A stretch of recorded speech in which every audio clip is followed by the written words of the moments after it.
मित्रांनो, आज आपण मानसशास्त्र म्हणजे बालमानसशास्त्र या बालमानसशास्त्राची पुढची सीरीज म्हणजे पुढचा चॅप्टर आपण पाहतोय. आपल्याला लवकरात लवकर टी-ई-टीच्या परीक्षेपर्यंत बालमानसशास्त्र हा विषय कव्हर करायचा आहे. परत एकदा आठवण करून देतो.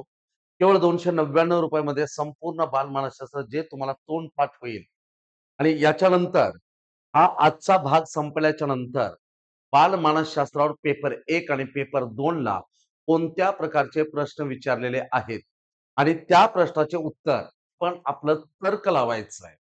मानसशास्त्र या विषयामध्ये लॉजिक वापरून आपण आपले उत्तर कसे सोडवायचे आहेत, यासाठी उद्याच्या लेक्चरमध्ये आपण मात्र निश्चितच लाईव्ह लेक्चर सोबतच आपण मानसशास्त्रावर आधारित विचारलेल्या प्रश्नाची उत्तरं कशी सोडवायची हा भाग पाहणार आहोत. तुर्तास तरी आपण आज बालमानसशास्त्राचा पुढचा भाग बघतोय. संपूर्ण मानसशास्त्र ही बॅच आपल्यासाठी लाईव्ह प्लस रेकॉर्डेड बॅच असणार आहे. त्याचसोबतच लक्षात घ्या, ही बॅच केवळ ₹299 मध्ये तुम्हाला देण्यात आलेली आहे. यासाठी तुम्हाला प्ले स्टोअर मध्ये जाऊन डाउनलोड करणारा ॲप आहे Rathod MPSC academy. App download करा. काही वाटलंच तर तुम्ही WhatsAppवर संपर्क साधा किंवा तुम्ही टेलिग्राम जॉइन करून इथेही माहिती विचारू शकता. आता वेळ न दवडता आजचा भाग आपण कंप्लीट करूया. आजचा भाग आपला असणार आहे, तो मानसशास्त्रामध्ये असलेला महत्वाचा जो भाग आहे, तो भाग म्हणजे आजच्या या भागातलं सगळ्यात महत्वाचं. एकच मिनिट हां, टेक्निकल थोडासा प्रॉब्लेम. चा भाग आपण पाहतोय.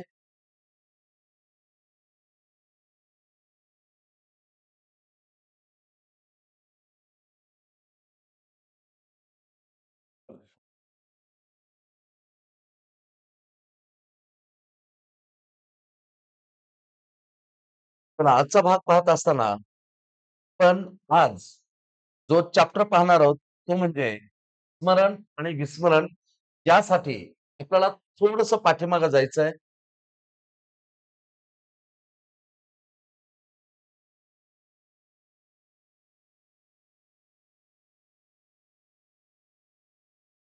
आजचा आपला चॅप्टर असणार आहे स्मरण व विस्मरण.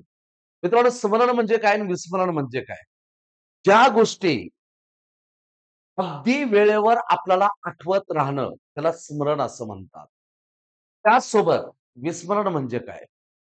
नको असलेल्या गोष्टी आपल्या डोक्यातून आपोआप निघून जातात, त्याला विस्मरण म्हणतात. मानवाच्या आयुष्यामध्ये किंवा विद्यार्थी अध्ययन करत असताना विद्यार्थ्यांच्या जीवनामध्ये स्मरण आणि विस्मरण हा घटक फार महत्वाचा समजला जातो. पण प्रत्येक गोष्ट आपण आठवणीत ठेवलीच पाहिजे असं नाही. काही गोष्टी विसरल्या तरच नवीन गोष्टींचं स्मरण आपल्याला होऊ शकतं. म्हणून आज आपण स्मरण आणि विस्मरण याबद्दलची माहिती पाहणार आहोत. बघा, स्मरण म्हणजे काय? या स्मरणावर आधारित स्मरण म्हणजे आठवणे. पहिल्यांदा एक गोष्ट लक्षात घ्या. स्मरण व्यावहारिक दृष्टिकोनातून स्मरण या शब्दाचा अर्थ होतो आठवणे. यासाठी अनेक मानसशास्त्रज्ञांनी आपल्या व्याख्या सांगितलेल्या आहेत. त्यापैकी आपण निवडित मानसशास्त्रज्ञाच्या इथं व्याख्या घेतोय. पहिली व्याख्या आपल्याला इथं एडगेल नावाच्या मानसशास्त्रज्ञाने आपल्याला पहिली व्याख्या इथं सांगितलेली आहे. हेडगेल नावाचा मानसशास्त्रज्ञ सांगतो, स्मरण म्हणजे धारणा शक्ती. धारणा म्हणजे आपण आपल्या डोक्यात आठवलेल्या गोष्टी जशाला तशा जतन करून ठेवलेल्या आहेत.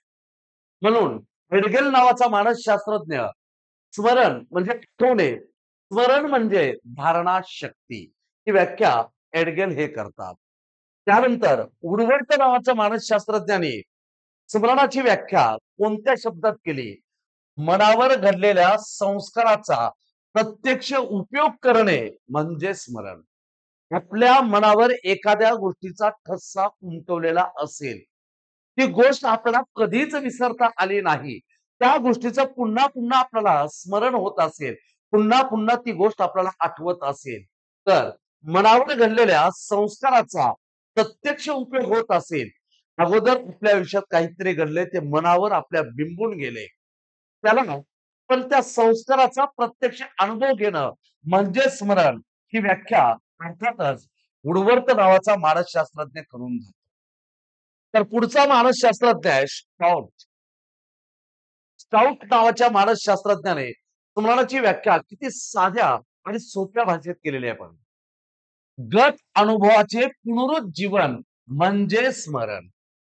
खूप छोटे-छोटे शब्द आहेत, पण अर्थपूर्ण शब्द आहेत. गत अनुभव, भूतकाळात घेतलेले अनुभव. मग एखादी वस्तू असेल, घटना असेल, प्रसंग असेल. गत अनुभवाचे पुनरुज्जीवन म्हणजे तो अनुभव जशाला तसं पुन्हा आठवणे. गत अनुभवाचे पुनरुज्जीवन म्हणजे स्मरण. भूतकाळातील एखादी घटना, प्रसंग किंवा वस्तू ही नाव घेता क्षणी पुन्हा आठवणं म्हणजे त्याला स्मरण म्हणतात. ही व्याख्या सांगतोय मानसशास्त्रज्ञ स्टाऊट. पुढे या. मॅकडोगल नावाचा मानसशास्त्रज्ञ व्याख्या सांगून जातोय. पूर्व अनुभव बोधावस्थेच्या पातळीवर आणणे म्हणजे स्मरण होय. बघा आता तू काय बोलून जातोय लगेच. पूर्व अनुभव या अगोदर घेतलेले अनुभव बोध अवस्थेच्या पातळीवर आणणे. बोध अवस्था कळणे, समजणे, उमगणे. तर अशा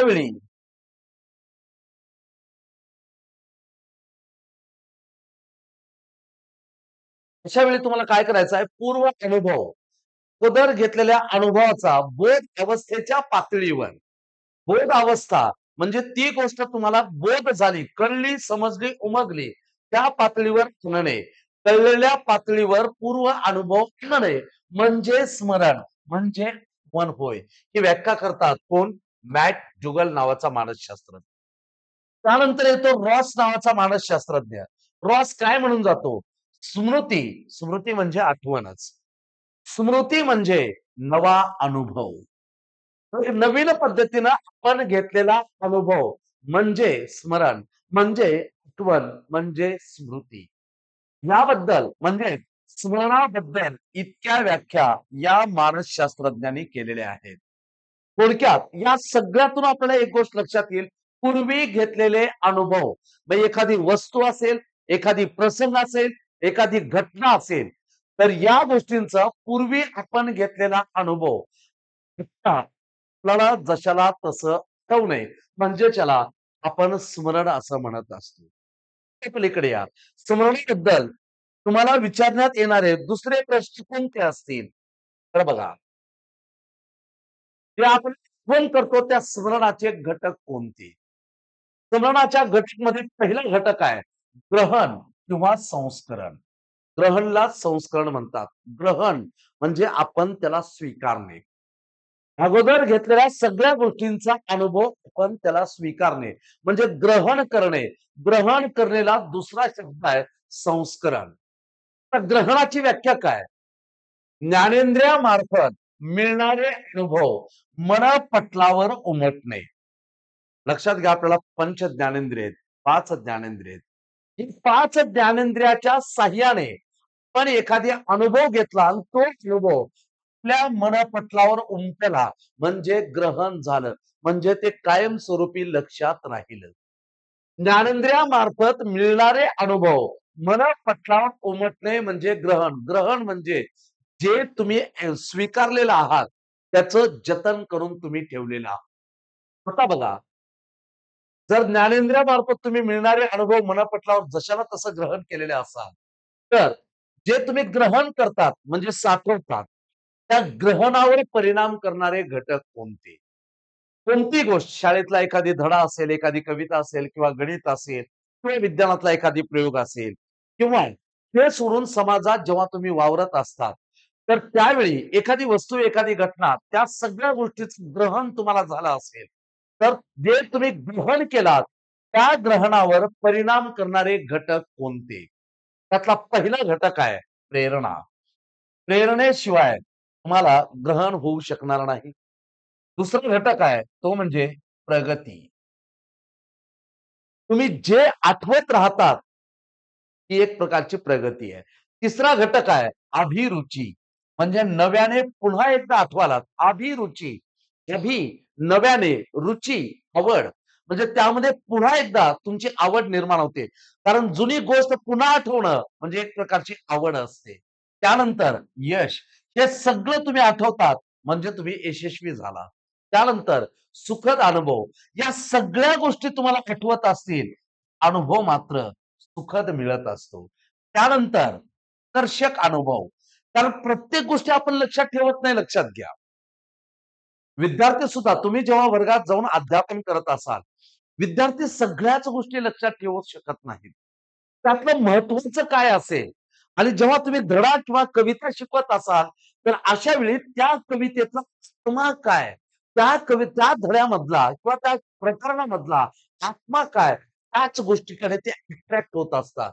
म्हणून आकर्षण अनुभव हे ग्रहणावर परिणाम करणारा आणखी एक घटक सांगता येईल.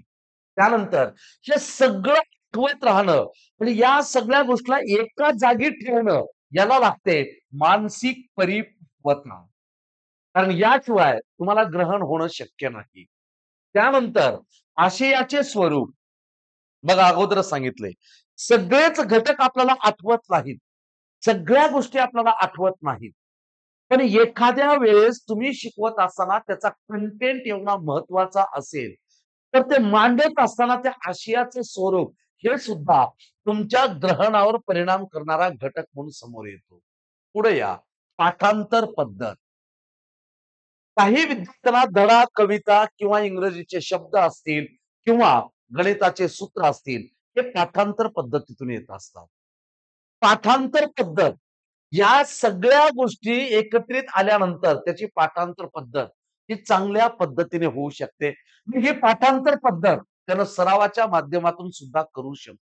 म्हणजेच ग्रहणावर जे तुम्ही ठेवलात आणि जे तुम्ही साठवण ठेवलात, त्याची जपणूक केलात, त्याला ग्रहण असं म्हणत असतात. मग त्या ग्रहणावर परिणाम करणारे एकूण किती घटक सांगता येतील? 9 घटक आपल्याला सांगता येऊ शकतात.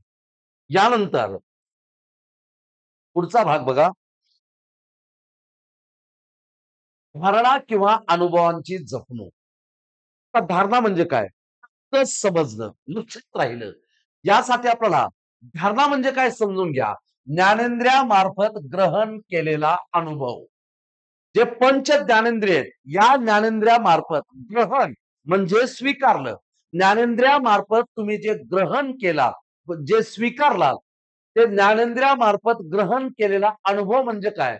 धारणा किंवा अनुभवांची जपणूक. अनुभव जतन करून ठेवणे म्हणजे धारणा. तुम्ही कोणत्याही गोष्टीचा अनुभव घेतला, पण लगेच त्याला विसरून गेला नाही. अनुभव घेतलात खरं, पण अनुभव घेतल्याच्या नंतर त्या अनुभवाचं तुम्ही जर जतन केलात, साठवून ठेवला, तर त्याला काय म्हणायचं? त्याला म्हणायचं धारणा. आता बघा, धारणा दाखवता येत नाहीत. आपल्याला एखादी गोष्ट धारण झालेली आहे, ही धारणा दाखवता येत नाही. ही धारणा कशाच्या माध्यमातून व्यक्त होते? तर ही धारणा व्यक्तीचं वर्तन, त्याचं बोलणं, त्याच्या अभिव्यक्तीवरून दिसून येते. मुळात धारणा, ग्रहण, अनुभव हे आपल्या मानसिक प्रक्रियेवर अवलंबून असतात. आणि कोणाचीही मानसिक प्रक्रिया दाखवता येत नाही. ती व्यक्त होते. कशी व्यक्त होत असते लक्षात घ्या. इथं सुद्धा तुम्हाला एखाद्या गोष्टीचं ग्रहण झालं आणि त्या ग्रहणाची धारणा झाली. ग्रहण म्हणजे स्वीकारणे आणि धारणा म्हणजे त्याची जपणूक करणे, जपून ठेवणे. मी एखाद्या गोष्टीची तुम्हाला धारणा झाली. ती धारणा दाखवता येत नाही. तर व्यक्त कशी करता येईल? त्या व्यक्तीचं वर्तन असेल, त्या व्यक्तीचं बोलणं असेल किंवा त्याच्या अभिव्यक्तीवरून पण धारणा दाखवून देऊ शकतो. आता बघा, धारणा दाखवण्याच्या 2 पातळी आहेत. धारणा आपण 2 पातळ्याच्या माध्यमातून दाखवू शकतो. त्यातली पहिली पातळी आहे बोधात्मक पातळी. आता बोधात्मक पातळीमध्ये काय लक्षात घ्या. काही गोष्टी सहज आठवणं म्हणजे बोधात्मक पातळी. बोधात्मकचा अर्थ काय? आपण यापूर्वी घेतलेले अनुभव ते ते आपल्याला कळले, समजले, त्याला उमगले.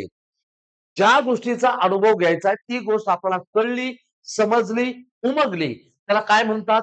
बोध होणे.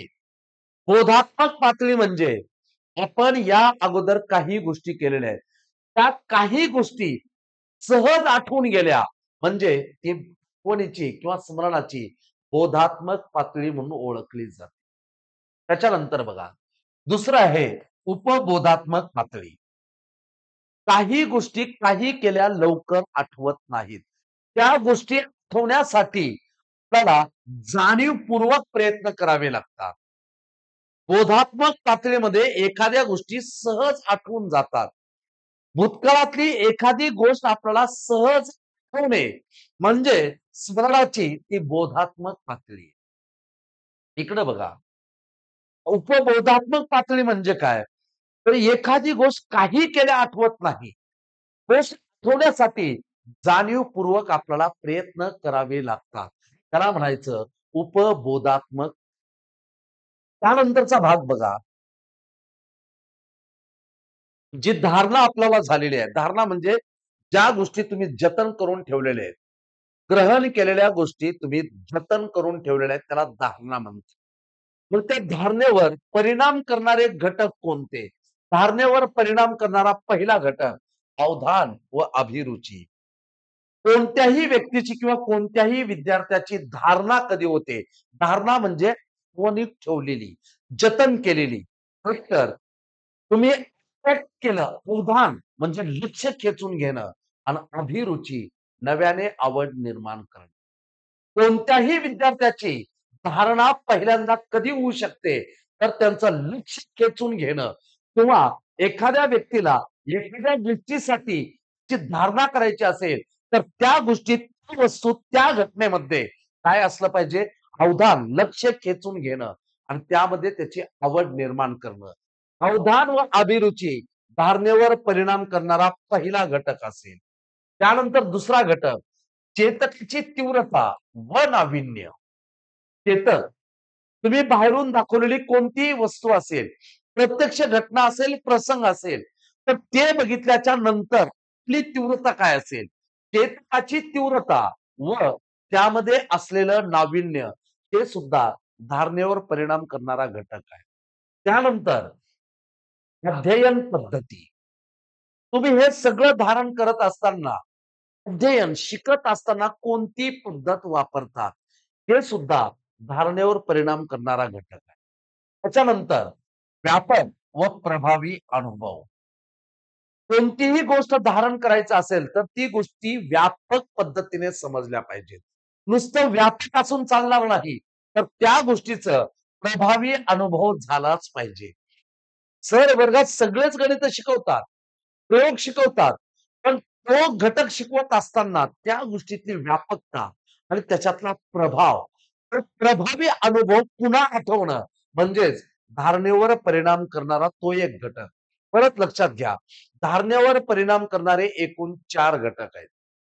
त्यातला पहिला घटक अवधान व अभिरुची, दुसरा चेतकाची तीव्रता व त्यात असलेलं नाविन्य.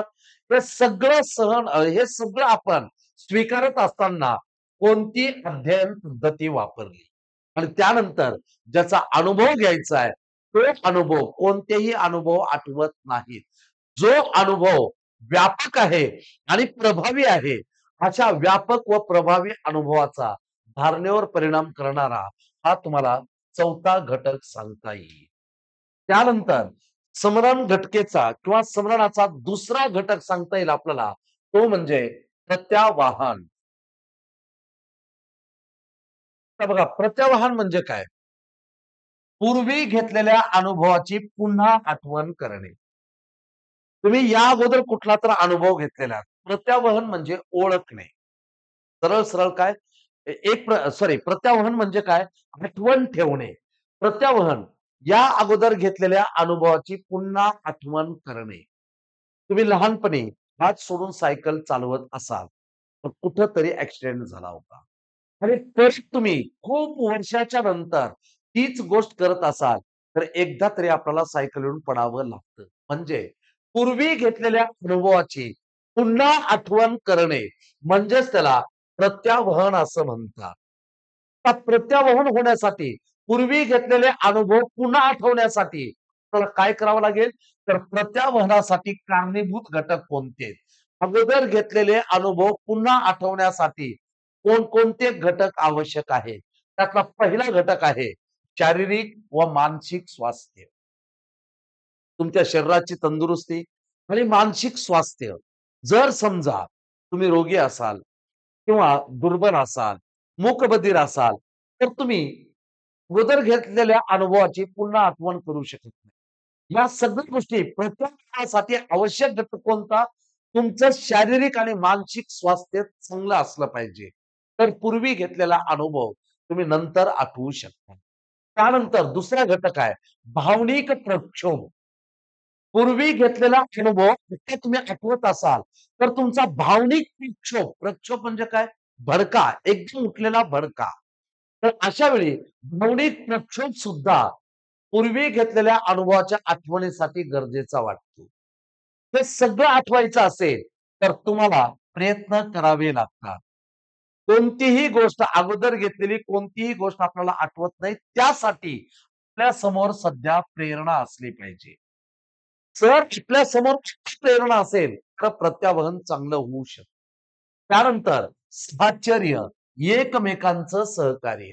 अगोदरच्या गोष्टीतलं आत्ताच्या गोष्टीतलं एकमेकांचं साहचर्य म्हणजे परस्पर एकमेकाला तुम्ही पॅरलल करतात, एकमेकाचा संबंध जोडतात, तर प्रत्यावहन होऊ शकतं. आणि त्यानंतर मनाची तयारी. प्रत्यावहन व्यवस्थित होऊ द्यायचं असेल, तर आपल्या मनाची तयारी म्हणजे ती गोष्ट पुन्हा आठवायची असेल, तर मनाची तयारी असली पाहिजे. म्हणजेच प्रत्यावहन सरळ-सरळ काय सांगितले प्रत्यावहन? पूर्वी घेतलेले अनुभव पुन्हा आठवणे म्हणजे प्रत्यावहन. प्रत्यावहन पूर्वी घेतलेला अनुभव पुन्हा आठवायचा असेल, तर हे घटक त्याला कारणीभूत आहेत. शारीरिक व मानसिक स्वास्थ्य, भावनिक प्रयोग किंवा भावनिक प्रक्षोभ, प्रयत्न, प्रेरणा, साहचर्य आणि मनाची तयारी. यावर आधारित आपलं प्रत्यावहन म्हणजे पुन्हा आठवण ठेवण्यासाठी हे घटक आपल्याला प्रत्यावहनात अपेक्षित असतात. यानंतरचा घटक बघा,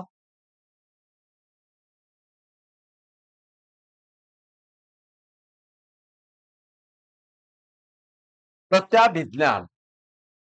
या प्रत्याभिज्ञानालाच आपण ओळखणे असंही म्हणतो.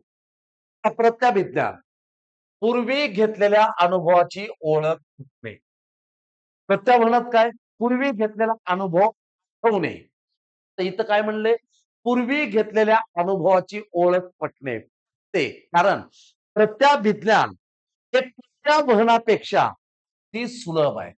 खूप सोपं आहे. उलट प्रत्यावहन अवघड तर आहे.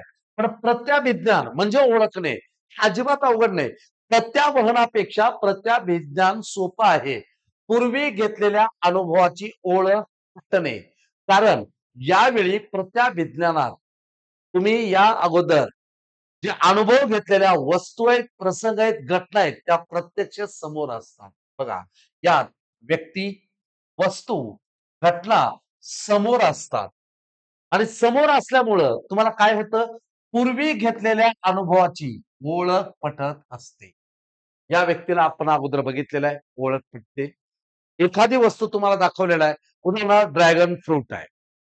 किंवा तुम्हाला ड्रॅगन फ्रूट किंवा हापूस आंबा दाखवलेला असेल. पण खूप दिवसानं ते बघत असाल.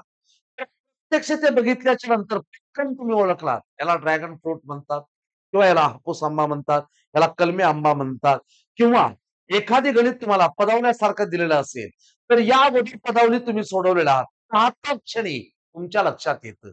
प्रत्याभिज्ञान म्हणजे सरळ काय? तुम्ही या अगोदर घेतलेला अनुभव चटकन ओळखणे, त्याची ओळख पटणे. ओळख पटण्यासाठी प्रत्याभिज्ञानात या वस्तू समोर असतात. कोणत्या? व्यक्ती असेल, वस्तू असेल किंवा घटना असेल, प्रसंग असेल. या सगळ्या तुमच्या समोर असतात. त्यावरून तुम्ही त्याचा परिचय करून घेऊ शकतात. त्याला ओळखू शकतात. म्हणजे प्रत्याभिज्ञान हे प्रत्यावहनापेक्षा सुलभ प्रक्रिया म्हणून ओळखली जाते. यानंतर बघा, दोष. या प्रत्याभिज्ञानात नेमके कोणते दोष दिसून येतात? मित्रांनो, खूप वर्षांनी तुम्ही एखाद्या व्यक्तीला भेटत असाल, तर त्या व्यक्तीच्या व्यक्तिमत्वात झालेल्या बदलामुळं पण त्याला लवकर ओळखू शकत नाही. उदाहरणार्थ, तुम्ही 1ली ते 4थीला असताना तुमच्या वर्गमित्राला तेव्हा पाहिलात. आता तुमचं एम-ए झालेलं आहे किंवा तुम्ही पोस्ट ग्रॅज्युएट झालेला आहात. कदाचित तुम्ही नोकरीला हे असाल. मग ती नोकरी शासकीय असेल किंवा निमशासकीय असेल किंवा खाजगी असेल. तर अशा वेळी 1ली ते 4थीचा मित्र आता जर ओळखायचा म्हणला, खूप आठवण करावी लागते. अनेक गोष्टींचा अनुभवाचं तुम्हाला एकत्रीकरण करावं लागतं. आणि ते लवकर आठवण याचीही शाश्वती देता येत नाही. तर प्रत्याभिज्ञानातला सगळ्यात मोठा दोष काय? खूप वर्षांनी एखादी व्यक्ती भेटली, तर त्या व्यक्तीच्या व्यक्तिमत्वाच्या बदलामुळं त्याला लवकर ओळखू शकत नाही. लहानपणीचा बालमित्र आत्ता जर भेटलेला असेल, तर मग तो जरी आपल्याला ओळखत असला, तर काही मागच्या अनुभवातल्या आठवणी त्यानं सांगितल्या, तरच आपण ओळखू शकतो. हे प्रत्याभिज्ञानमधला सर्वात मोठा दोष म्हणून ओळखता येतो. आता पुढे या. जर तुम्हाला तुमची स्मरणशक्ती वाढवायची असेल, तर स्मरणशक्ती वाढवण्याचे उपाय काय? कोणत्याही विद्यार्थ्याला अध्यापकाने अगोदर हे सांगून द्यायचं आहे. सांगून द्यायचं म्हणजे समजून घ्यायचं आहे. मग अध्यापक असेल, अध्ययनार्थी असेल किंवा समाजातला कोणताही व्यक्ती असेल. स्वतःची स्मरणशक्ती वाढवायचं आहे. स्वतःची स्मरणशक्ती वाढवण्यासाठी कोणते उपाय केले जातात? स्मरणशक्ती वाढवणारे उपाय कोणते? पहिला उपाय स्वतःच्या मेंदूला प्रशिक्षित करणे. आपला जो मेंदू आहे, त्या मेंदूला प्रशिक्षित करणे, तर चांगली आठवण होते. मागे घेतलेल्या आठवणींची पुन्हा पुन्हा तुम्हाला उजळणी करायचं आहे. म्हणजे त्याला ट्रेन करायचं आहे. मेंदूला प्रशिक्षित करा, स्मरणशक्ती आपोआप वाढते. दुसरा घटक शारीरिक व्यायाम. मित्रांनो, शारीरिक व्यायामाची खूप खूप गरज आहे. अभ्यास केलेला अभ्यास आपल्याला चांगलं आठवायचं असेल, तर शरीराच्या व्यायामाची खूप जवळची सांगड आहे. जेवढं तुम्ही शारीरिक व्यायाम कराल, त्याचं कॉन्सन्ट्रेशन तुमच्या अभ्यासामध्ये राहतं. म्हणून शालेय जीवनामध्ये विद्यार्थ्यांना खेळाचा तास त्याचसाठी ठेवला जातो. स्मरणशक्ती आपली चांगली होऊ द्यायची असेल, तर स्वतःच्या बुद्धीला आधी ट्रेन करा, प्रशिक्षित करा, शारीरिक व्यायाम द्या आणि त्यानंतर ध्यान. ज्या गोष्टी तुम्ही आतापर्यंत केलेल्या आहेत, त्या ध्यानस्थ असल्या पाहिजेत. त्यासाठी तुम्हाला कॉन्सन्ट्रेशन फार महत्वाचं आहे. लक्ष केंद्रितपणा. एकदा एखादी गोष्ट तुम्ही आठवला किंवा एकदाच एखादी गोष्ट तुम्ही पक्की लक्षात ठेवला, ते ध्यानधारणा होत असते. ध्यान कशाला म्हणतात त्याचं एक उदाहरण देतो. डॉक्टर बाबासाहेब आंबेडकर जेव्हा शिकत होते, भलेच ते कॉलेज जीवन असेल किंवा त्यांचं त्यानंतरचं उच्च शिक्षण असेल. डॉक्टर बाबासाहेब आंबेडकर यांच्या हातात जर एकदा पुस्तक पडलं, पुस्तक ते मुखोद्गत करत होते. त्या पुस्तकातली ओळ ना ओळ, पेज क्रमांक, लाईन क्रमांक डॉक्टर बाबासाहेब आंबेडकरांना पाठांतर असायचं. त्याचं कारण काय लक्षात घ्या. डॉक्टर बाबासाहेब आंबेडकरांना एक गोष्ट माहीत होती. मी जे आजचे पुस्तक वाचतोय हे पुस्तक मला पुन्हा कधीच मिळणार नाही. किंबहुना ते पुस्तक विकत घेण्याची क्षमता, पात्रता माझ्यात नाही. क्षमता असली तरी आर्थिक क्षमता नव्हती. पात्रताही नव्हती. म्हणून डॉक्टर बाबासाहेब आंबेडकरांनी त्यांच्या आयुष्यामध्ये जेवढे पुस्तकं वाचलेले आहेत, ते सगळे पुस्तकं त्यांनी ती मुखोद्गत केलेले आहेत. पेज क्रमांक, लाईन क्रमांक सहित डॉक्टर बाबासाहेब आंबेडकर सांगत होते. का? त्यांना माहिती आहे हे पुस्तक मला परत कधीच मिळू शकत नाही. पण जेव्हा एखादी गोष्ट पुन्हा पुन्हा आठवायची असेल, तर लक्षात घ्या, ती गोष्ट इतकी व्यवस्थित माहीत असू द्या. त्याची ध्यानधारणा इतकी पक्की करून ठेवा. ध्यान धारणेतून स्मरणशक्ती वाढू शकते. वाढू शकते म्हणण्यापेक्षा वाढतेच. त्यानंतर चांगली झोप. आपल्या शरीराला विज्ञान सांगून जातं किमान 6 ते 8 तास झोप असली पाहिजे. मला मान्य आहे. मी आता तुम्हाला विज्ञानाचा आणि मानसशास्त्राचा आधार घेऊन सांगतोय, की माणसाला 6 ते 8 तास झोप पाहिजे. पण या धावपळीच्या युगामध्ये आजच्या युवकांचं जेव्हा भविष्य सगळं अंधारात दिसून येत असतं, तेव्हा झोप नावाचा प्रकारच उडून गेलेला आहे. कारण आपले करिअर घडवत असताना आम्ही शांतपणे तेव्हाच झोपू शकतो, जेव्हा आमच्या हातात काहीतरी साध्य झालेलं असेल. तर एकीकडे स्वामी विवेकानंद सांगून गेलेले आहेत. विद्यार्थी जीवनात विद्यार्थ्यांची झोप ही कुत्र्यासारखी असली पाहिजे. त्या कुत्र्याच्या जवळून तुम्ही जात असाल, कुत्रा गाढ झोपेत असेल, तो कितीही गाढ झोपेत असू द्या, त्याच्या जवळून जाताना कितीही धक्के पावले तुम्ही टाकत जा. त्याच्या जवळ गेल्याच्या नंतर दत्त्या पावलासह तो गडगडून उठत असतो. म्हणून स्वामी विवेकानंद सांगतात, विद्यार्थी जीवनात विद्यार्थ्याची झोप ही त्यासारखी असली पाहिजे. जोपर्यंत ध्येय प्राप्त होत नाही, तोपर्यंत आम्ही आमचे प्रयत्न सोडू शकत नाही. पण मित्रांनो, हे सगळं करण्यासाठी चला चांगल्या झोपेची गरज आहे. आयुष्यात पुढे जायचं आहे, तर शरीराला आवश्यक असलेली झोप चांगली पाहिजे. झोप जर चांगली झाली, स्मरणशक्ती वाढत जाते. त्यानंतर आहे व्यसन, दारू, तंबाखू, सिगारेट, गुटखा. जर तुम्ही व्यसनाच्या आहारी गेलेला असाल, एडिक्टेड झालेला असाल, हळू-हळू तुमची स्मरणशक्ती कमी होत जात असते. कॉन्सन्ट्रेशन कमी होत जात असतं. कारण या सगळ्याच गोष्टी आपल्या मेंदूला आणि स्मरणशक्तीला हळू-हळू त्या अटॅक करत असतात. हळू त्याला त्याला क्षयकडे नेत असतात. क्षय संपून जाणारं, अक्षय कधीच न संपणारं. या सगळ्या गोष्टीमुळं स्मरणशक्तीवर परिणाम होऊ शकतो. म्हणून या गोष्टी अव्हॉइड करणं, स्मरणशक्ती चांगलं ठेवण्यासाठी मेंदूला प्रशिक्षित करा. शारीरिक व्यायाम, ध्यान, चांगली झोप आणि व्यसनापासून दूर असणं, या सगळ्या गोष्टी स्मरणशक्ती वाढवण्यासाठी तुम्हाला उपयोगाला येऊ शकतात. यानंतरचा भाग पहा. ते तुम्ही स्मरण करतात, जे आठवण ठेवतात, जी स्मृती करतात, त्या स्मरणाचे एकूण प्रकार कोणते? ते वेगवेगळ्या प्रकारात आपल्याला सांगितले. एकूण त्याचे तुम्हाला 7 प्रकार सांगण्यात आलेले आहेत. मग आता हे 7 प्रकार नेमके कोणते? का 7 प्रकार? आपत्कालीन स्मरण. आपत्कालीन अशी काही विशिष्ट घटना घडलेली आहे. त्याच घटनेमध्ये तुम्हाला स्मरण होणं. आपत्कालीन संकटात सापडलेला असेल, कुठलंही संकट असेल, कोणत्याही संकटामध्ये तुम्ही सापडलेला असेल, तर असा अगोदर तुम्ही अनुभव घेतलेला आहे. आपत्कालीन स्मरण अशा वेळी ते त्याच घटनेची तीच घटना आठवत राहणं, त्याला म्हणायचं आपत्कालीन स्मरण. त्यानंतर दीर्घकालीन स्मरण, ते कधीच विसरता येत नाही.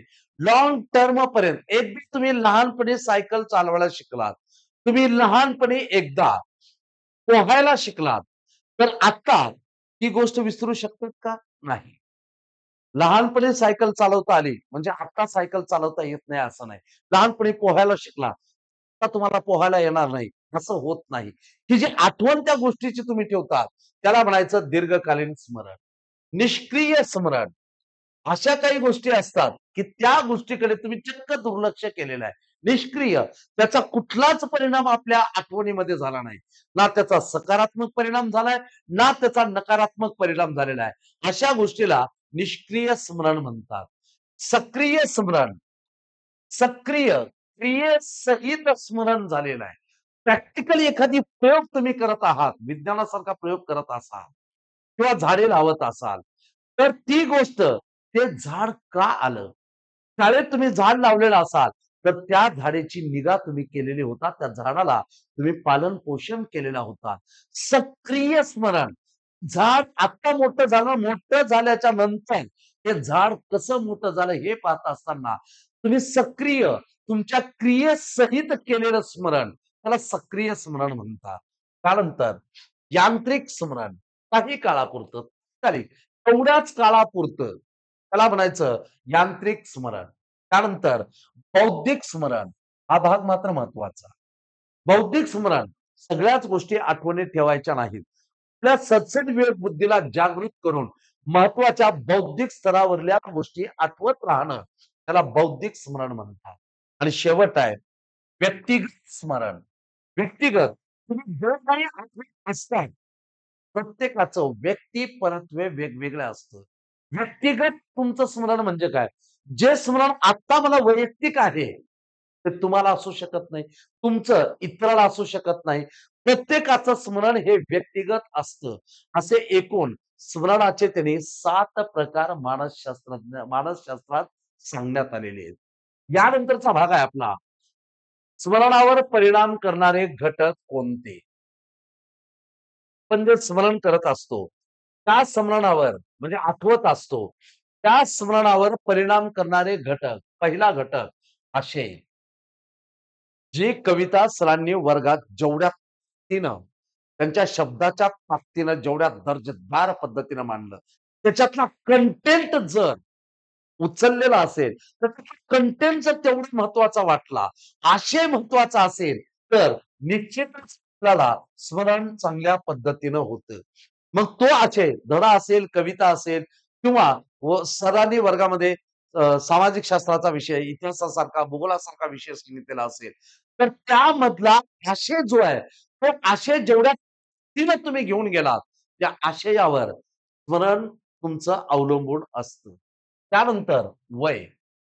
कोणत्या वयात कोणत्या गोष्टी आठवायच्या हे आपल्याला कळलं पाहिजे. स्मरण कधी ठेवायचं हे आपल्याला कळलं पाहिजे. अगदी लहान वयात 1ली ते 4थीचा बालक असेल, तर 1ली ते 4थीच्या बालकाला उच्च लेव्हलच्या संकल्पना नीट आठवत नाहीत. त्या सांगूनही त्यांना उपयोग होत नाही. जर ते बालक 1ली ते 4थी असेल, 1ली ते 4थीच्या त्या बालकाला तुम्ही जर आत्ता अर्थसंकल्प म्हणजे काय? किंवा कॅबिनेट मंत्री म्हणजे काय? संसद म्हणजे काय? अशा जर हाय लेव्हलच्या संकल्पना तुम्ही सांगत असाल, तर त्या त्यांना आठवणीत राहू शकत नाहीत. त्यांच्या वयानुसार त्यांना ज्या गोष्टी आठवणीत ठेवायच्या त्याच गोष्टीचा कंटेंट आशय मांडा. म्हणजे वय सुद्धा स्मरणावर परिणाम करणारा घटक दिसतो. त्यानंतर लिंग. मग तुम्ही स्त्रीलिंग असाल किंवा पुल्लिंगी असाल, हा सुद्धा घटक तुमच्या स्मरणावर डिपेंड करणारा असतो. त्यानंतर शिकण्याची इच्छा. कोणतीही गोष्ट तुम्हाला जर ग्रहण करायची असेल, शिकायची असेल, तर आधी आपली इच्छाशक्ती तेवढी प्रबळ असली पाहिजे. जर इच्छाच नसेल, बळजबरीने शाळेत तुम्हाला टाकलेलं असेल, तर त्यावेळी शाळेत शिकवलेला कोणताही विषय तुम्हाला नीट समजणार नाही. जर मुळात तुमची शिकण्याची इच्छाच नसेल, तर कोणतीही गोष्ट चांगल्या पद्धतीनं तुम्ही स्वीकारू शकत नाहीत. आणि जी गोष्ट तुम्ही चांगल्या पद्धतीनं स्वीकारली नाहीत, त्या गोष्टीचा स्मरणावर परिणाम होणार. म्हणून शिकण्याची इच्छा असेल, तर हा घटक सुद्धा स्मरणावर परिणाम करणारा घटक म्हणून ओळखला जातो. पुढे या. विषयाची गोडी. खरं तर शिक्षकाच्या हातात आहे. आपण कोणता विषय शिकवतो? तुम्ही कोणताही विषय शिकवा, विद्यार्थ्याला तुमच्या विषयाच्या प्रेमात पाडायला लावा. इतिहासासारखे विषय वृक्ष असतात. तर इतिहासातला कंटेंट मांडत असताना या पद्धतीनं कंटेंट मांडा, की विद्यार्थी तुमच्या विषयाच्या प्रेमात पडले पाहिजे. गणित शिकवत असताना त्या विद्यार्थ्यांच्या समोर अवघड गणित सोप्या पद्धतीनं प्ले वे मेथड या पद्धतीनं तुम्ही सांगत असाल, त्यात त्याची गोडी निर्माण होते. विद्यार्थी शालेय जीवनामध्ये भितात इंग्रजी आणि गणित या 2 विषयात. त्या विषयामध्ये विद्यार्थ्यांना प्रेमात पाडणारा शिक्षक ग्रेट असतो. म्हणून अगोदर विषयाची गोडी त्यांच्यात निर्माण करा. जेव्हा विषयाची गोडी निर्माण झालेली असेल, हा सुद्धा स्मरणावर परिणाम करणारा घटक म्हणून ओळखला जातो. आणि सगळ्यात शेवटी प्रगतीची जाणीव. हे सगळं जर तो करत असेल, आपली प्रगती होत आहे. आपली प्रगती होत नाही किंवा प्रगती होत आहे. प्रगतीची जाणीव असली पाहिजे. प्रगती होत असेल, पुन्हा नव्या जोमानं तो आणखी पुढे जाऊ लागतो. प्रगती होत नसेल, तर तो अजून पाठीमागे जातो. नेमकं कुठं आहोत, त्या गोष्टी तो आठवणीत ठेवत असतो आणि त्या गोष्टीच्या आठवणाची शिदोरी म्हणून नंतर तो आपल्या प्रगतीकडे चालायला वाटचाल सुरू हे स्मरणावर परिणाम करणारे एकूण 6 घटक आणि हे आहेत स्मरणाचे एकूण 7 प्रकार. यानंतर याच्या नंतरचा पुढचा भाग बघा. विस्मरण. विस्मरण म्हणजे काय? विसरून जाणे. विसरणं ही नैसर्गिक प्रक्रिया आहे. मित्रांनो कोणतीही गोष्ट दीर्घ काळापर्यंत स्मरणात ठेवायची नाही. त्या सगळ्याच गोष्टी आठवणीत ठेवल्या, तर नवीन गोष्टी आपल्याला आठवणार नाहीत. हां, तुम्ही त्या गोष्टीचं विस्मरण करा, जे नंतरच्या काळात तुम्हाला लागू होणार नाहीत. उदाहरणार्थ, तुम्ही सत्य बोलत असाल, तर एक गोष्ट लक्षात घ्या. सत्य बोलणाऱ्या माणसाची एक गोष्ट मात्र खरी ठरते. कोणती? आपण काल काय बोललो हे आज आठवायची गरज नाही. म्हणजे वास्तविकता काही गोष्टी विसरून जाणं गरजेचं आहे. ही नॅचरल प्रोसेस आहे. विस्मरण किंवा न राहणं ही एक नैसर्गिक प्रक्रिया आहे. पण विस्मरणाचा खरा अर्थ काय लक्षात घ्या. पूर्वी घेतलेला अनुभव, पूर्वी घेतलेलं ज्ञान व माहिती याच्या अगोदर तुम्ही एखाद्या गोष्टीचा अनुभव घेतलात, त्याचे ज्ञान घेतलात, त्याची माहिती घेतलात. या अगोदर म्हणजे भूतकाळात घेतलेल्या कोणत्याही गोष्टीचं ज्ञान, त्याची माहिती व त्यातला अनुभव जर तुम्हाला यातील काही भाग योग्य वेळी न आठवणं म्हणजे विस्मरण. विस्मरण म्हणजे काय लक्षात घ्या. तुम्ही भूतकाळात अनेक गोष्टीचं ज्ञान घेतलेलं आहात. म्हणजे पूर्वी घेतलेलं ज्ञान, माहिती किंवा त्या एखाद्या गोष्टीबद्दलचा अनुभव योग्य वेळी त्यातला काही भाग आपल्याला न शिकवणे म्हणजे परीक्षेत तुम्ही पेपर सोडवत असताना अभ्यास करून गेलेला आहात. तो चॅप्टर व्यवस्थित करून गेलात. पण प्रश्न सोडवत असताना त्या प्रश्नाचं उत्तर न आठवणं म्हणजेच काय विस्मरण. या अगोदर घेतलेला तुम्ही अनुभव, माहिती किंवा ज्ञान योग्य वेळी त्यातला काही भाग न आठवणं यालाच म्हणतात विस्मरण. आणि ही विस्मरण प्रक्रिया नैसर्गिक प्रक्रिया म्हणून ओळखली जाते. या विस्मरण इथे बघतोय, या विस्मरणाचे प्रकार सुद्धा आपल्याला सांगता येतात. विस्मरणाचे 2 प्रकार आहेत. एक, अभ्यासाने शिथिलता येणे. म्हणजे अनअभ्यासाने अभ्यास न केल्यामुळे आपल्या कामात शिथिलता म्हणजे थोडीशी प्रगती कमी होणे. आणि दुसरं आहे निरोधन प्रक्रिया. अनअभ्यासाने शिथिलता विस्मरणाचे 2 प्रकार. पहिला प्रकार अनअभ्यासाने म्हणजे सतत अभ्यासामध्ये न राहणं, अनअभ्यासाने आलेली शिथिलता. आणि दुसरं आहे निरोधन प्रक्रिया. आता अनअभ्यासाने शिथिलता म्हणजे काय? तर सरावाच्या अभावामुळे विस्मरण होते. कोणतीही गोष्ट लक्षात घ्या. तुम्ही क्रिकेट नावाचा खेळ घ्या, बॅडमिंटन घ्या, अजून काहीही घ्या. सराव नसेल आणि सराव जर तुम्ही कोणत्याही गोष्टीचा केला नसेल, अचानक तुम्हाला तुम्ही 2-3 महिन्यापासून सराव केलाच नाही किंवा मागच्या 1 महिन्यापासून तुम्ही क्रिकेट केला नाही आणि अचानक तुम्ही सामना खेळायला उतरलात. ओपनिंगला गेलात, मिडलला गेलात, कुठेही खेळा. त्यावेळी बॅटला बॉल लागत नाही. तुम्ही कितीही त्याच्यातले माहीर खेळाडू असलात, तर सरावाशिवाय ती गोष्ट परिपूर्ण आणि परफेक्ट होत नाही किंवा परिपक्वता येत नाही. तसंच तुम्ही संगीतकार असाल किंवा तुम्ही म्युझिक वाजवत असाल, दररोज तुम्ही सराव करत असाल, तर त्यात सफाईदारपणा दिसून येतो. पण गॅप पडलेला असेल, तर मग मात्र सुरांची कुठेतरी छेडछाड व्हायला लागते. म्हणजे याचा अर्थ काय? अभ्यासाने शिथिलता. सराव जर नसेल, सरावाच्या अभावामुळे आपलं विस्मरण व्हायला लागतं. दुसरी गोष्ट, आपल्या मेंदूमध्ये असलेल्या संस्कारिक मज्जापेशी उपयोगात न आल्याने शिथिलता. प्रत्येक मानवाच्या किंवा बालकांच्या मेंदूमध्ये मज्जापेशी असतात. आणि ठराविक गोष्टीचे संस्कार त्या मज्जापेशीवर झालेले आहेत. त्याचा वापर तुम्ही दररोज करत नसाल, त्याचा वापर न केल्यामुळे तुम्हाला विस्मरण होऊ शकतं. म्हणजे संस्कारिक मज्जापेशी उपयोगात न आल्याने शिथिलता येते. शिथिलता म्हणजे वेग कमी होणं. हा विस्मरणाचा पहिला प्रकार. अभ्यासाने शिथिलता.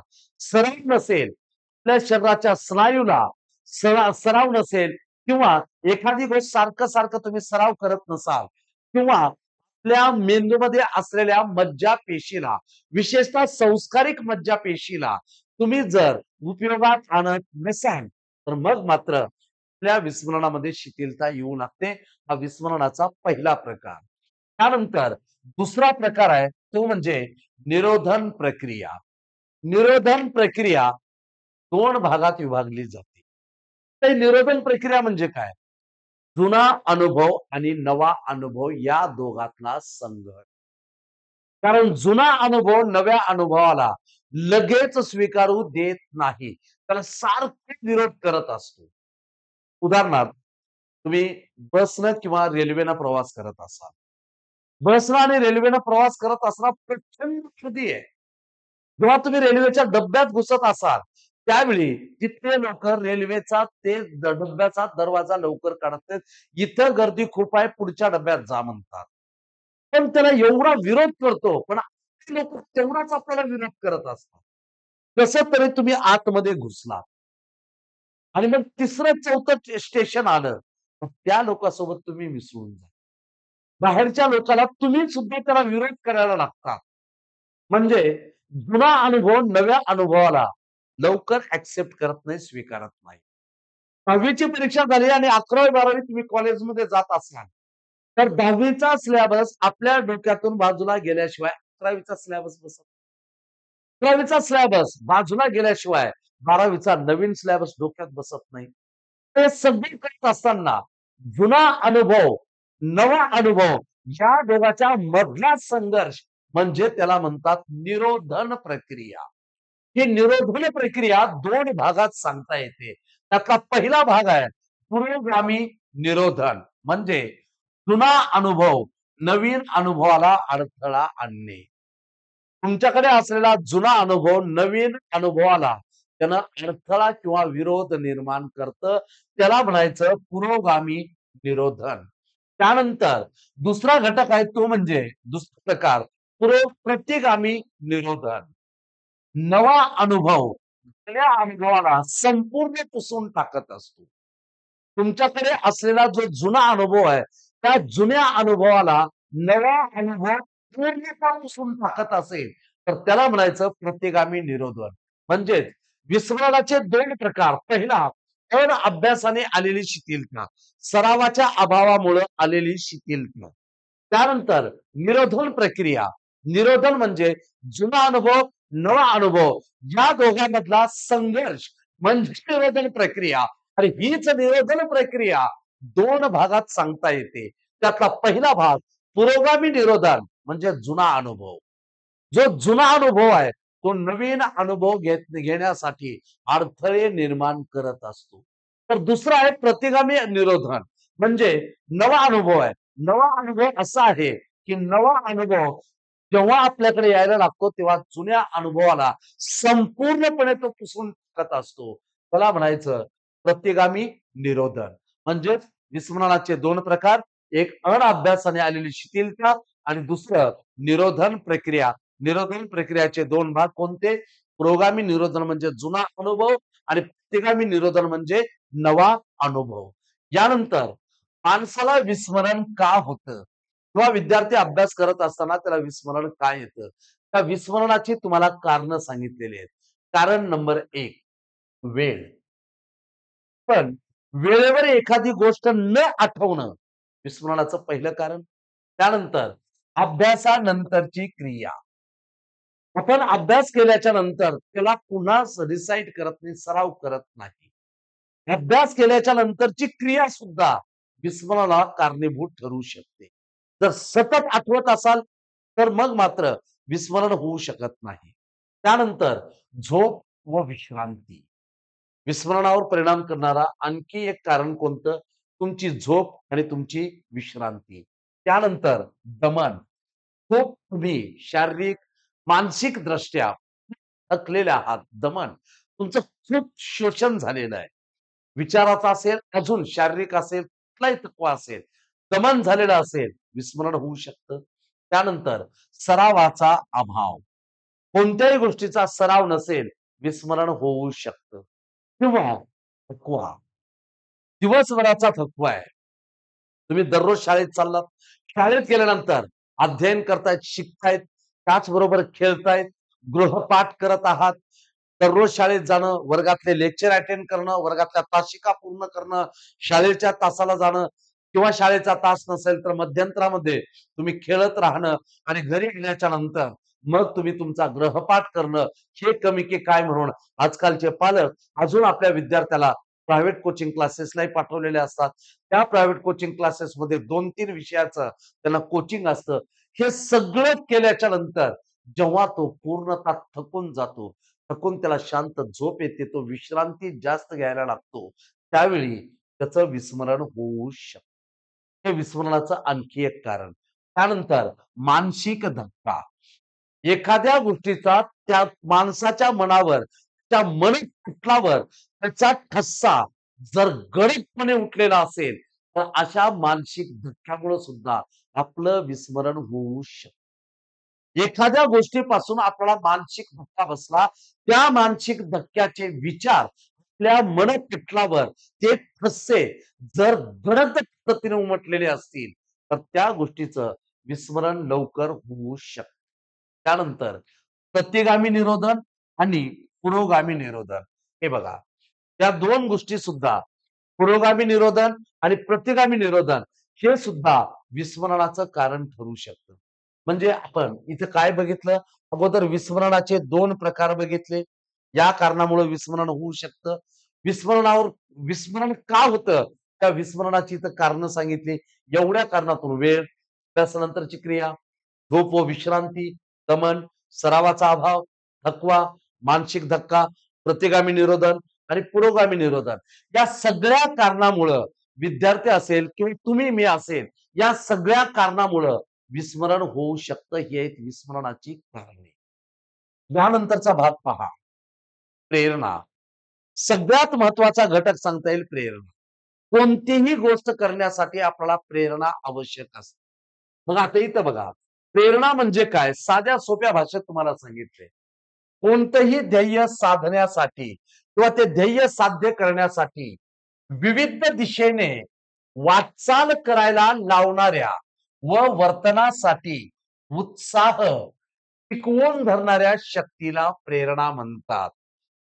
प्रसिद्ध मानसशास्त्रज्ञ लिंडस्ले यांनी ही व्याख्या केली. बघा व्याख्या काय होती? कोणतंही तुम्हाला ध्येय साध्य करायचं आहे. ध्येय साध्य करण्यासाठी तुम्ही हालचाल करता. ध्येय साध्य करण्यासाठी विविध दिशेने वाटचाल करायला लावणाऱ्या हल्ली वर्तनासाठी ते काम करायच्या वर्तनासाठी तुमचा उत्साह टिकवून ठेवणाऱ्या जे आंतरिक शक्ती आहे तिला प्रेरणा असं म्हणत असतात.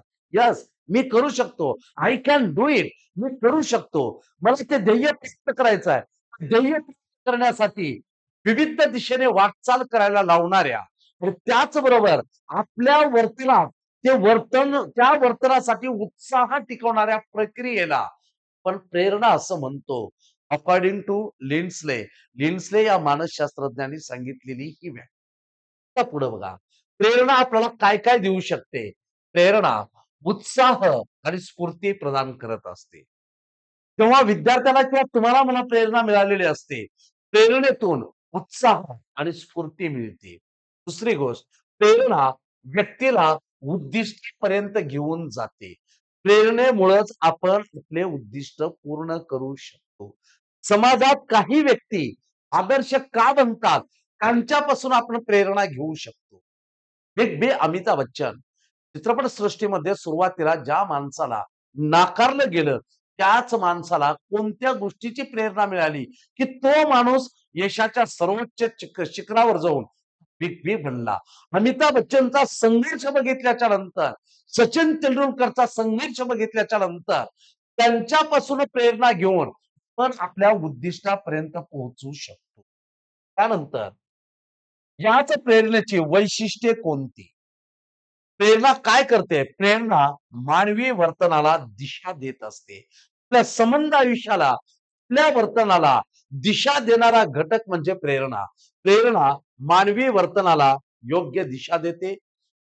प्रेरणा विशिष्ट गोष्टीची निवड करायला भाग पाडते. सगळ्याच गोष्टी आम्ही स्वीकारत नाही, सगळ्याच गोष्टी आम्ही अपेक्षित आहेत असं मानत नाही. प्रेरणेमुळं आपण विशिष्ट गोष्टीची निवड करतो. प्रेरणेत सातत्य असतं. सस्टेन. प्रेरणेमध्ये सातत्य. प्रेरणा कंटिन्यू तुम्हाला काही ना काही सातत्य देत असते. त्यानंतर प्रेरणा शारीरिक व मानसिक समतोल साधते. जेव्हा तुम्हाला त्या एखादी गोष्ट करायचंच आहे, मला हे चित्र काढायचंच आहे. हे चित्र किती जरी अवघड असलं, तर मला हे चित्र काढायचं हे तुमचं ध्येय आहे. ही प्रेरणा तुम्हाला मिळाली. प्रेरणा मिळाल्याच्या नंतर तीच प्रेरणा जर ते काम करायचंच असेल, शारीरिक, तुमचा मानसिक या दोन्हीचाही समतोल साधते. प्रेरणेमुळं शारीरिक आणि मानसिक समतोल साधला गेला, तर ध्येयापर्यंत, उद्दिष्टापर्यंत आपण पोहोचू शकतो. त्यानंतर वर्तन पूर्ण होईपर्यंत प्रेरणा कार्यरत राहते. मित्रांनो, तुम्ही क्रिकेटचा मॅच खेळत असाल तुम्हाला तो मॅच जिंकूनच बाहेर यायचा आहे. तुम्हाला प्रेरणा मिळाली की येस, विराट कोहली मॅच काढून देऊ शकतो. तिलक वर्मा मॅच काढून देऊ शकतो. हिटमॅन रोहित शर्मा मॅच काढून देऊ शकतो. त्यांच्यापासून प्रेरणा घेऊन कशी परिस्थिती प्रत्यक्ष सामन्यात आलेली असेल, ती प्रेरणा जोपर्यंत तुम्ही कार्य करत राहत, ते कार्य पूर्ण होईपर्यंत, वर्तन पूर्ण होईपर्यंत प्रेरणा कार्यरत राहत असते. भले ते यश येईल अथवा न येईल, परंतु तुमचं जे वर्तन चालू आहे ते वर्तन पूर्ण होईपर्यंत प्रेरणा ही कार्यरत राहत असते. हे तुमच्या प्रेरणेचे वैशिष्ट्य. इकडे या. प्रेरणेचे स्रोत कोणते? आपल्याला प्रेरणा कोठून उपलब्ध होतात? प्रेरणा उपलब्ध होणारे 2 घटक आहेत.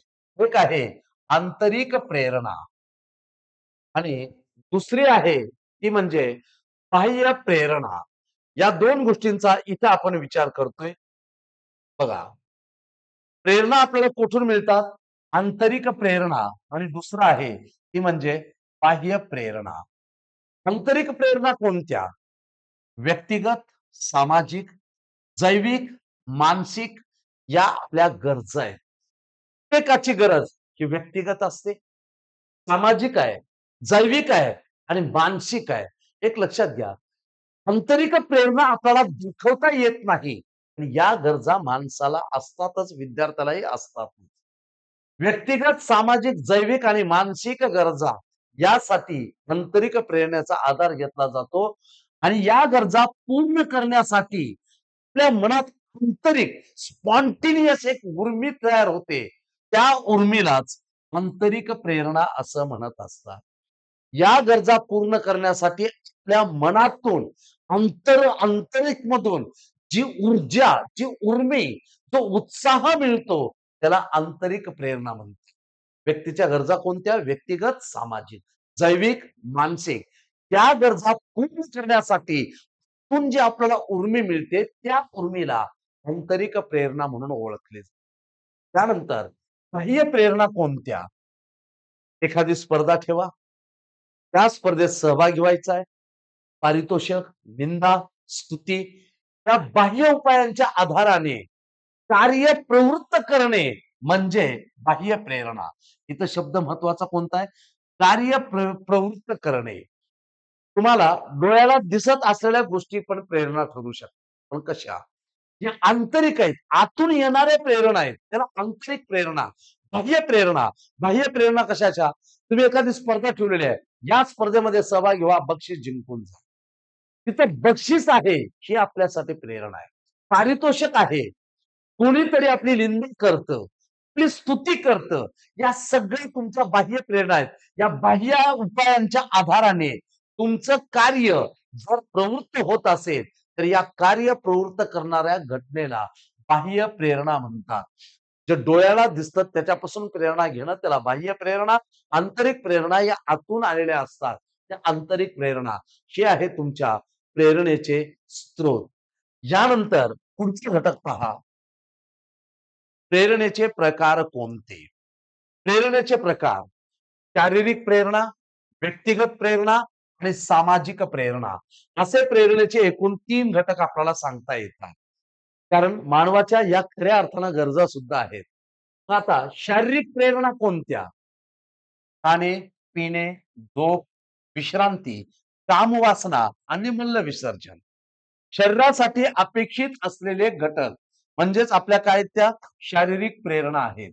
शारीरिक प्रेरणेमध्ये कशा-कशाचा उल्लेख होतो? आपलं खाणं, पिणं, झोप, विश्रांती, आपली कामवासना आणि मलविसर्जन या सगळ्याला आपण शारीरिक प्रेरणा असं म्हणत असतो. व्यक्तिगत प्रेरणा व्यक्तीवर अवलंबून असतात. त्यांच्या व्यक्तिगत प्रेरणा वेगवेगळ्या असू शकतात. ते व्यक्तिपरत्वे असतात. मला व्यक्तिगत प्रेरणा असं म्हणा. आणि त्यानंतर सामाजिक प्रेरणा. सामाजिक प्रेरणा तुम्हाला 2 भागात विभागता येतात. सामाजिक प्रेरणा म्हटलं पहिलं आहे सहवास विषयक प्रेरणा आणि दुसरं आहे प्रतिष्ठा विषयक प्रेरणा. तर सहवास विषयक प्रेरणा कोणत्या? ज्यांच्या सहवासात तुम्ही आहात, तिथं सुरक्षित आहात का? सुरक्षा. पण आपल्या जोडीदाराची केलेली निवड आणि जोडीदाराची गरज. सहवास टायटल नुसार जायचं आहे. सहवास विषयक प्रेरणा. ज्यांच्या सहवासात आहात, तो पहिल्यांदा सुरक्षा बघतो माणूस. त्यानंतर जोडीदाराची आपल्याला गरज आहे. त्यानंतर समाज मान्यता. जे काम करतात, त्याला समाज मान्यता असेल. मित्रांनो, साधी गोष्ट लक्षात घ्या, की पूर्वीच्या काळी सोशल मीडिया नव्हता, WhatsApp नव्हतं किंवा तुमचा Insta वगैरे नव्हता. पूर्वीच्या काळी तुम्हाला एकमेकाला संदेश द्यायचा असेल, साधं तुम्ही प्रेम प्रकरणात अडकलेला असाल, तर एखाद्यावर आपले प्रेम आहे हे व्यक्त करण्यासाठी पण त्या काळात जो मार्ग निवडत होतो, तो समाज मान्य मार्ग होता. मग आपण पत्र लिहित होतो किंवा चिठ्ठी लिहित होतो. तर समाज मार्ग मान्य आहे. समाजाने मान्यता दिलेले हे मार्ग आहेत. समोरून नकार येईल, होकार येईल याच्याशी आपल्याला घेणं-देणं नाही. पण समाजाला अनुसरून असलेली समाजाची ती मान्यता होती.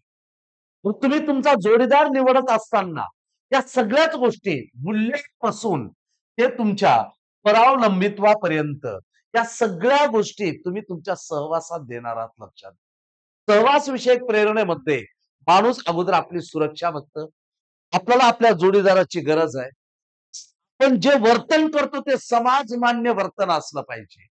समाजाचे ना आपले मूल्य त्याला त्याच्यात समतोल साधता आला पाहिजे आणि त्यानंतर परावलंबित्व. आपण जर दुसऱ्यावर अवलंबून राहिलो असेल, आई-वडिलावर, भावावर, कोणावर आपण अवलंबून राहिलो असेल, तर हे परावलंबित्व आपल्याला लवकर संपवावं लागतं. या सगळ्या प्रेरणा सहवास विषयक प्रेरणा म्हणून ओळखल्या जातात. तर त्यानंतर आहे प्रतिष्ठा विषयक प्रेरणा. प्रतिष्ठा विषयक प्रेरणा कोणत्या? त्या प्रतिष्ठा विषयक प्रेरणामध्ये महत्वाचं आहे तुम्हाला श्रेष्ठत्व. प्रतिष्ठा का प्राप्त करायची? आपलं श्रेष्ठत्व सिद्ध करायचं आहे. सत्ता, स्थैर्य म्हणजे अति उच्च शिखरावर गेल्याच्या नंतर जेव्हा प्रतिष्ठा प्राप्त झालेली असेल, तर प्रतिष्ठा विषयक प्रेरणेमध्ये आपलं स्वतःचं श्रेष्ठत्व, आपली सत्ता, आपलं स्थैर्य म्हणजे आपण व्यवस्थित आणि त्यातल्या त्यात मजबूत पातळीवर आहात. ही तुमची प्रतिष्ठा विषयक प्रेरणा. हे तुमच्या प्रेरणेचे एकूण 3 प्रकारापैकी सामाजिक प्रेरणेत 2 प्रकार सहवास विषयक आणि प्रतिष्ठा विषयक. आता बघा याच्यावर प्रश्न कसे विचारले जाऊ शकतात. प्रेरणेचे प्रकार त्याबद्दल प्रेरणेच्या प्रकारामध्ये तुम्हाला एक तर जोड्या नावाला किंवा इकडे तुम्हाला एकमेकांसोबत सांगड घालायला प्रश्न विचारले जातात. तर इथं बघा प्रेरणा चक्र कसं असतं. आता प्रेरणेचं चक्र बघा. प्रत्येक माणसाला गरज असते. आपल्याला आपल्या गरजा भागवायच्या आहेत. तर प्रेरणेचं पहिलं चक्र आहे, आपली गरज. त्यानंतर ती गरज पूर्ण करण्यासाठी तो अस्वस्थ असतो. अस्वस्थता जर मिटवायची असेल, तर प्रयत्न करा. प्रयत्न केल्याच्या नंतर हे सगळे प्रयत्न करताना समतोल राखण्याचा प्रयत्न करा. प्रत्येक वेळी यश मिळेलच असं नाही. बघा तुमची गरज आहे. मग ती गरज शारीरिक असो, शैक्षणिक असो, कोणतीही गरज असो किंवा आर्थिक असो, तुम्हाला गरज आहे. गरजेसाठी ती गरज पूर्ण करण्यासाठी जेव्हा गरज असते, तेव्हा आपण अस्वस्थ असतो. अस्वस्थ न राहता प्रयत्न करा. प्रयत्न केल्यानंतर यश मिळेलच असं नाही. त्यावेळी समतोल राखण्याचा प्रयत्न करा आणि मग जे हातात मिळालं त्यात तुम्ही समाधान माना. हे आहे प्रेरणा चक्र. आणि या पद्धतीनं आज आपण आजच्या या भागाला इथंच थांबवून पण आपलं मानसशास्त्र हा विषय परत एकदा पुन्हा उद्यापासून आपण वेळेवर लाईव्ह लेक्चर सुरुवात करतोय. तुम्हाला टायमिंग लगेच तुम्हाला लिंकवर कळवला जाईल. पण दररोज आता लाईव्ह लेक्चरचा आनंद यावर घेऊ शकतात. हे बॅच लाईव्ह प्लस रेकॉर्डेड संपूर्ण मानसशास्त्र टीईटी परीक्षेच्या अगोदर अगोदर तुम्हाला अध्यापन करून तुमच्या संकल्पना क्लोज करून यावर विचारणारे बाल मानसशास्त्रावर विचारले जाणारे पेपर 1, पेपर 2 यावर आधारित असलेले कोणते संभाव्य प्रश्न असणार आहेत. या संभाव्य प्रश्नाचे उकल सह पण आपल्या टीईटीच्या परीक्षेपर्यंत हा सिलेबस पूर्ण करतोय. तोपर्यंत पण जे कोणी आपले मित्र-मैत्रिणी असतील, खास तुमच्या आग्रहास्तव आपण हे बॅच सुरू केलेलं आहे. तुमचा असाच उत्साह, प्रचंड उत्साह आतापर्यंत प्रतिसाद मिळालेला आहे. असाच प्रतिसाद पुढे राहू द्या. असंच प्रेम कायमस्वरूपी असू द्या. याच अंती अजून एक गोष्ट सांगेन, ज्यांना कुणाला या बॅचचा आनंद घ्यायचा असेल आणि प्ले स्टोअर मध्ये जाऊन राठोड एमपीसी अकॅडमी हा ऍप डाउनलोड करून संपूर्ण बाल मानसशास्त्र केवळ ₹299 हा ऍप आपण डाउनलोड करून ही बॅच आपण करू शकता. तुमच्या भावी आयुष्यासाठी, माझ्या भावी गुरुजींसाठी उद्यापर्यंत सर्वांना बेस्ट ऑफ लक. धन्यवाद मित्रांनो.